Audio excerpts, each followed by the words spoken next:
Arts and Media Studios in Milwaukee. I'm Charles Purcell. This is The Log. Well, you and I haven't spoken in a while. I did post some new shows, but I recorded those ahead of time. I won't try to go back and cover all the news that I missed. There was plenty. It never stops, that's for sure. I want to start with some personal privilege here and tell you about my friend Frank Skillman and ask you to send any good juju you can send if you're somebody who believes in that. Frank is in end-of-life hospice right now. So if you are someone who knows Frank, or we have mutual friends, I'm sorry to give you that news. But I just learned the news yesterday, and I had a very bad day. So Frank Skillman, if you're listening, I love you. Frank listens, I know, occasionally. So Frank, if you're listening, I send you all my love. And for the rest of you, I want to tell you about Frank. He's just the greatest guy in the whole world. He's a very talented photographer, musician, storyteller, writer. He and I met back in the early mid-90s.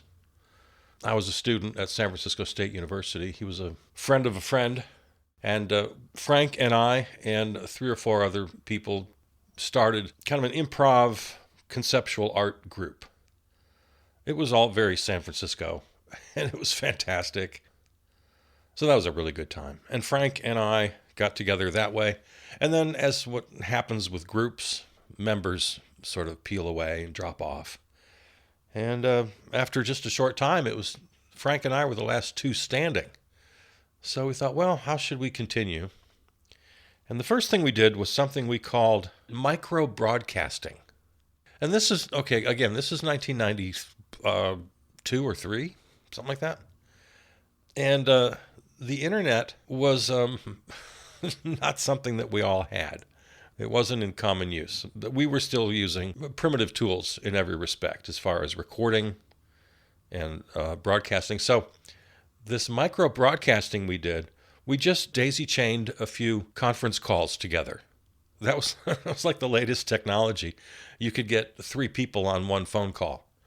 So we daisy-chained some conference calls and had, 4 or 5 or 6 people at a time. And we treated it just like a radio show, except it was me and Frank with our improv sensibilities. And I jerry-rigged my mixer and my tape machine and other sound inputs into the mix. And we just, we had our little micro broadcast. It wasn't abundantly clear who was in the audience and who was part of the show. Those lines were blurred. Anyway, I'm having very happy memories right now. And then we started Neo Radio, which was, well, rather than try to describe it, I'll just read here from the blurb. An eclectic variety of stories, scenes, music, and audio art.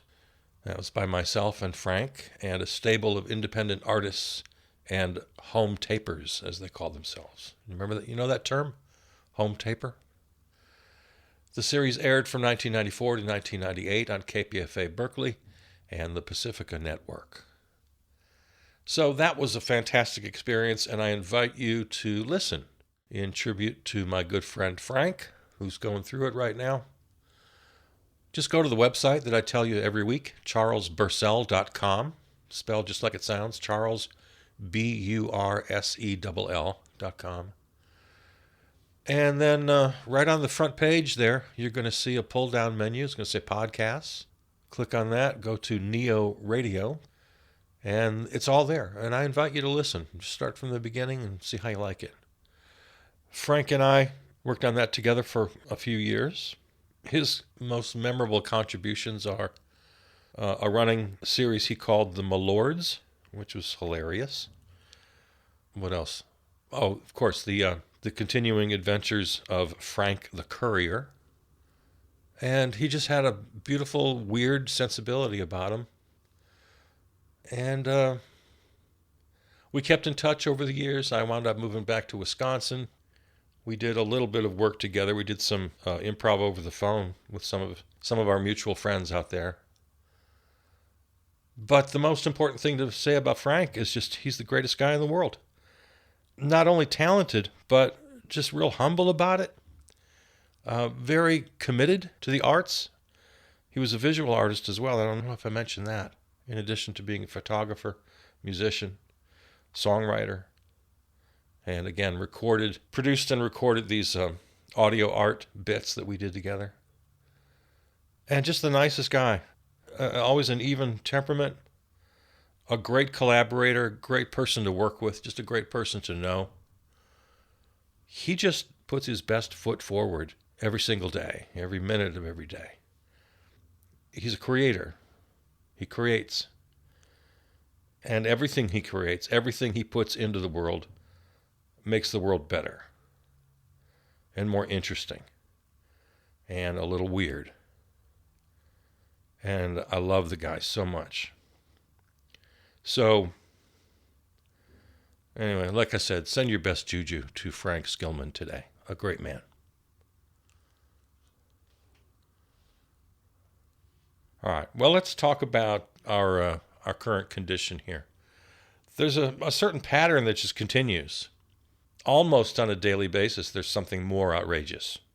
And it continues to be a frustration that, and I've said this before, many people have said it, in normal times or in the before times, any one particular headline would have just stopped everybody in their tracks. It would have been historic. And yet in these times, because there's such an avalanche every damn day, some of them don't even get covered. It's just wild.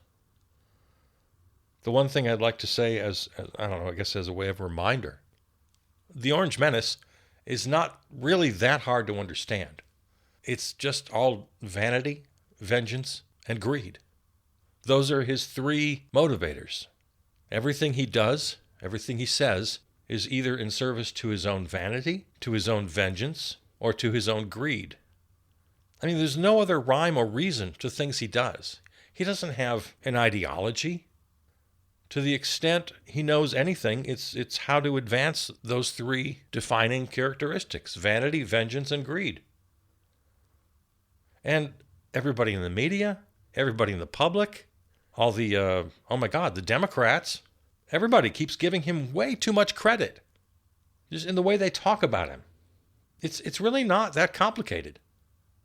Even the Republican Party, for all of the punditry and why do they do it and why are they so afraid of him, none of it's all that complicated. I mean, look at the right wing, conservatives, Republicans, right-wingers, whatever you want to call them. They haven't changed that much since the founding of the damn country. They don't like democracy. They think the rich and the powerful should rule things. They want to keep the masses under their thumb.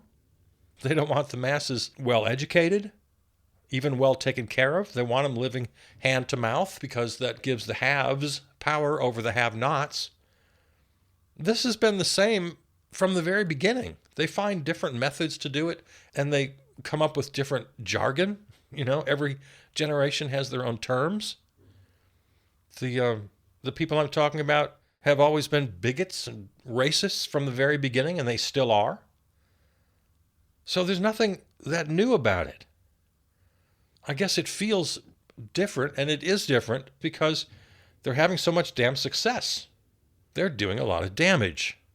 People are suffering. People are struggling economically. People of color are being harassed in the streets and in their own homes. They're being asked to see their papers. Yeah, I think that's what defines our time, is the fact that they're so damn successful. What they've wanted all along hasn't changed. They're just winning at the moment. So we have to keep on our toes. And we have to continue the fight, even when they suffer some losses, which they have as well. And then the pundits love to jump on that. MAGA's falling apart. The party is crumbling. Yeah, don't just rely on that. They've got too long of a history to just think we can sit back and watch them die. No.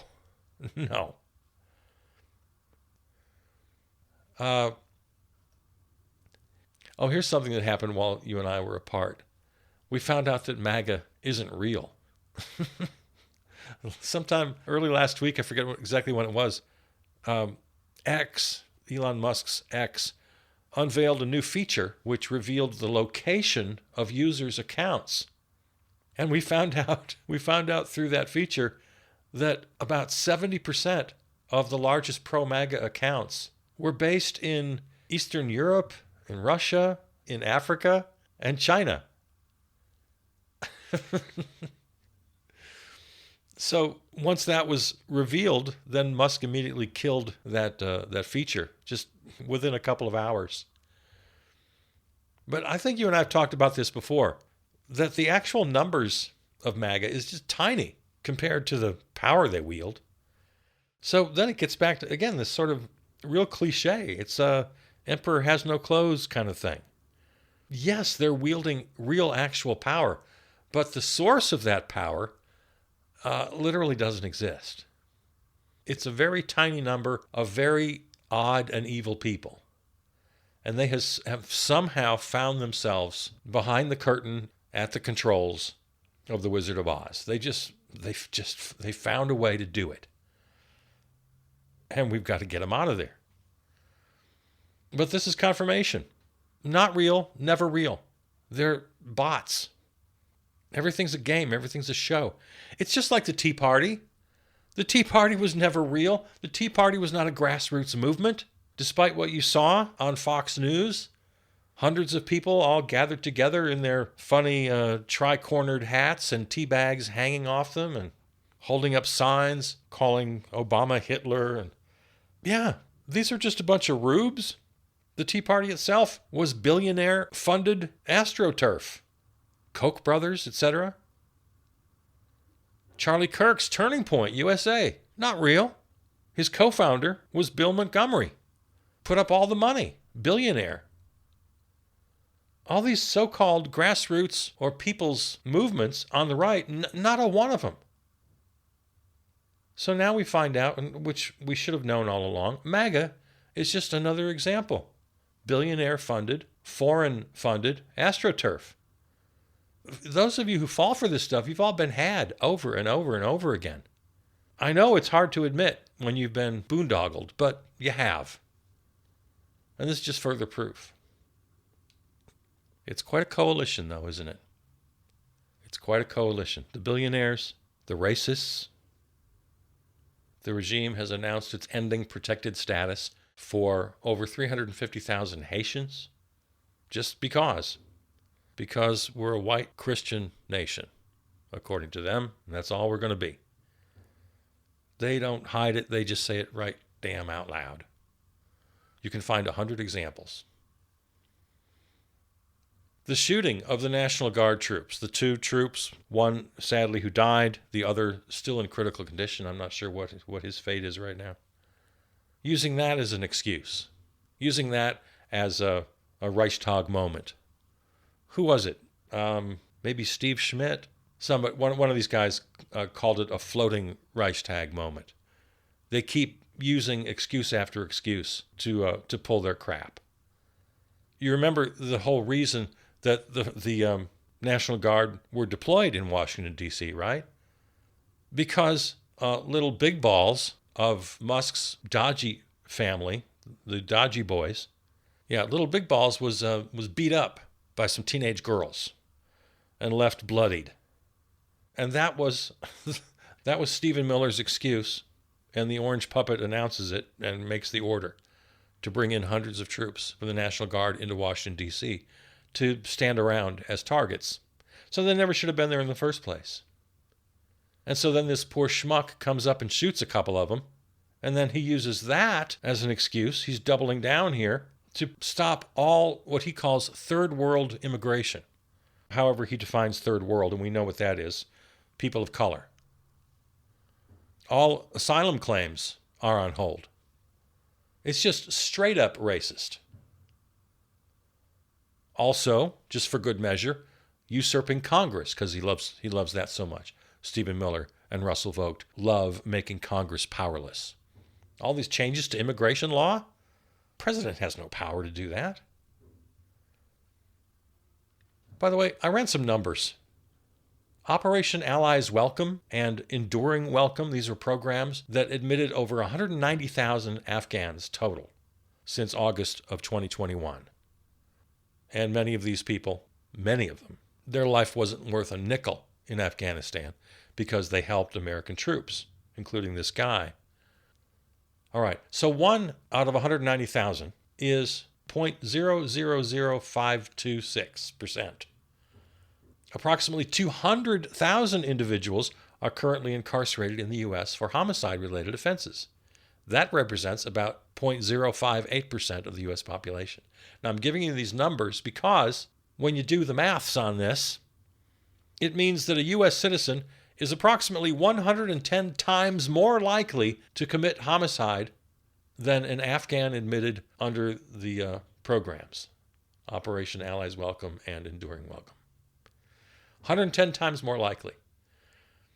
So the regime is exploiting this tragic D.C. shooting as an excuse to shut down all immigration, including asylum claims from so-called third world nations, and even threatening reverse migration for legal residents and naturalized citizens. This shooter, Ramanullah Lakhanwal, forgive me if my pronunciation is bad, he's not an animal. He's not a monster, as he's been called. No, it looks like he's a poor soul who not only witnessed the very worst of war, but participated in it, trained to kill by the CIA. They're the ones who put a gun in his hand, trained him how to use it, turned him into a killer. So that's who this guy is. And then he comes to the United States and just couldn't make life work, like a lot of people can't, couldn't hold a job, had a hard time in our shithole country, and he lost it. For over a year, family, acquaintances, neighbors, friends, even social workers were worried about this guy. By all accounts, he was a normal guy, he was a parent, and then he went into deep depression, he went into a mental health crisis, they couldn't help him, and finally he snaps. That's who we're talking about. And Stephen Miller and his orange meat puppet call him every name in the book and use him as an excuse for their straight-up racist, bigoted response. They lie and they connive for their little white Christian nationalist fever dream. We have to remove the regime. We absolutely have to remove the regime. And having said all this, I should toss in this little reminder. Drug arrests, seizure of illegal weapons have fallen sharply after the orange meat puppet, under the direction of Stephen Miller, redirected agents to pursuing non-criminal immigrants. In other words, the whole Gestapo ICE program is making America less safe. Just like dodgy cost the taxpayers money, did not save us money. This whole ruse of ferreting out dangerous immigrants is only harassing innocent people of color and in the end making us less safe. Don't let a day go by that you're not advocating for impeachment and removal of this entire regime. Secretary of War Crimes, Pete Hegseth, is getting the biggest headlines this week so far. We all remember, of course, Signalgate, where he revealed on the app Signal, open to the public, sensitive information about a military strike in Yemen, right? Well, an inspector general at the Pentagon has released the report, not to the public, but I don't know who's seen it. But we've gotten word through reporting that it does indeed blame Pete Hegseth for putting troops in danger, absolutely endangered their lives. He put U.S. personnel and their mission at risk when he conveyed sensitive information about a military strike against Yemen's Houthi militants. So we know that much so far. The report itself will be officially released sometime this week. And that goes to members of Congress. I'm not sure how much we'll know ourselves. But that comes right in the midst of his kill everybody story. And of course, we here on the log have been giving updates every episode It's up to 22 and 83 now, I think. 22 boats obliterated, 83 people murdered. We've been updating you since the very first strike, and having no problem at all with certainty calling it stone cold murder. Now, the story you've been hearing this week is about that very first strike, when 11 people were killed, and that's all we knew until we found out recently that, only 9 people were killed. 2 of them were still kind of hanging on the debris, like Kate Winslet and Leonardo DiCaprio, floating in the water. They survived. And then a second strike, and by some reports a third and a fourth, finished the job. And the reporting here is that his order was to kill everybody. And Hegseth, like the little sniveling coward he is blaming Admiral Frank Bradley, who was the commander who oversaw this mission.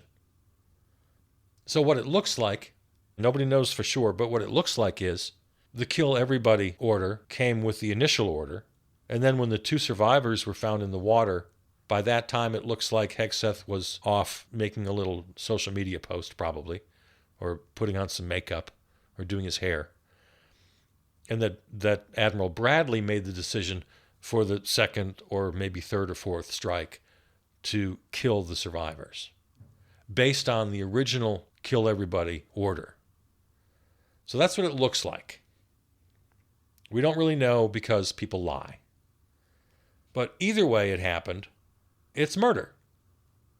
Now, I'm a little confused, but I don't have military experience or expertise.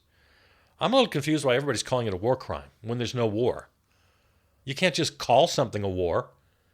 Don't you have to have an actual war in order to have a war crime? So I'll let people who know more about this continue down that road. I'm just telling you, I don't understand. I thought you had to have a war to have a war crime. If there's no war, then it's just murder. And that's what we've been calling it from the beginning, from the very first report. But the war thing is interesting because Caroline Leavitt, earlier this week, from the podium in the press room, cited the law of armed conflict, LOAC. She said this was in compliance to the law of armed conflict. Because people are getting so upset about this second strike.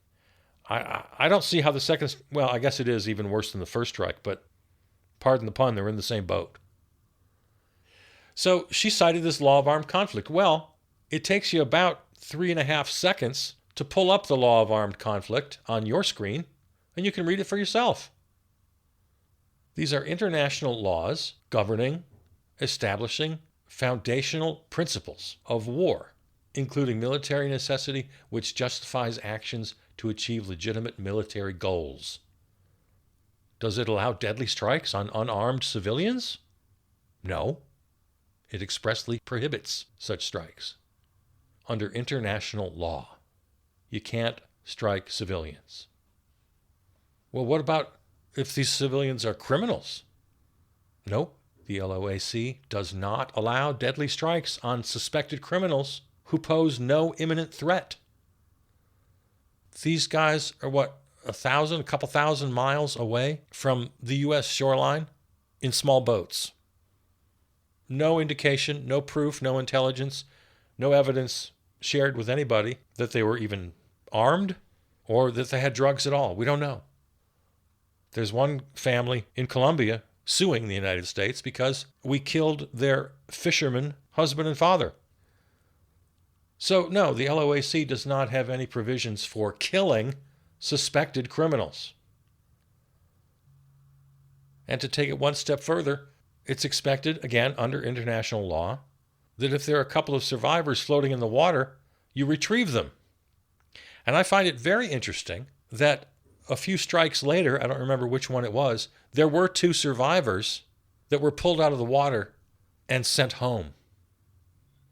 Now, if they were drug runners, and if the United States had any evidence of that, they would have gone through the proper procedure to arrest and indict and convict. But no, they just immediately sent them home. So what did they learn between that first strike, where you just keep shooting until they're all dead, and that subsequent strike, where they fished them out of the water and sent them home, with no more questions asked? At the very least, Pete Hegseth needs to either resign or be fired or be impeached. He needs to be investigated and indicted and charged and convicted of a crime or multiple crimes. Again, people who know more about this than I do are calling it a war crime. All right, fine. But any way you paint this, it's cold-blooded murder. I don't remember the guy's name, but the first Navy admiral who was expected to be in on this resigned rather than participate in illegal orders, rather than participate in murder. Admiral Bradley didn't resign. He carried out the orders of the part-time weekend Fox News host. So Admiral Frank Bradley getting a little love this week because the regime is throwing him under the bus or under the boat. Yeah, you can be investigated, indicted, charged, and convicted right along with Pete Hegseth and right along with the Orange Meat Puppet. These guys are murderers. For what reason? I'm not really sure. Again, everything old is new again.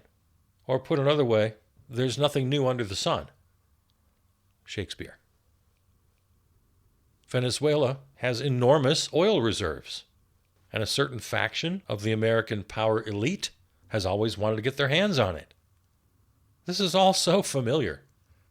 Installing puppet dictators in South America, opposing so-called leftists in South America, overthrowing regimes, sending in American corporations to control whole nations so we can have 29-cent bananas.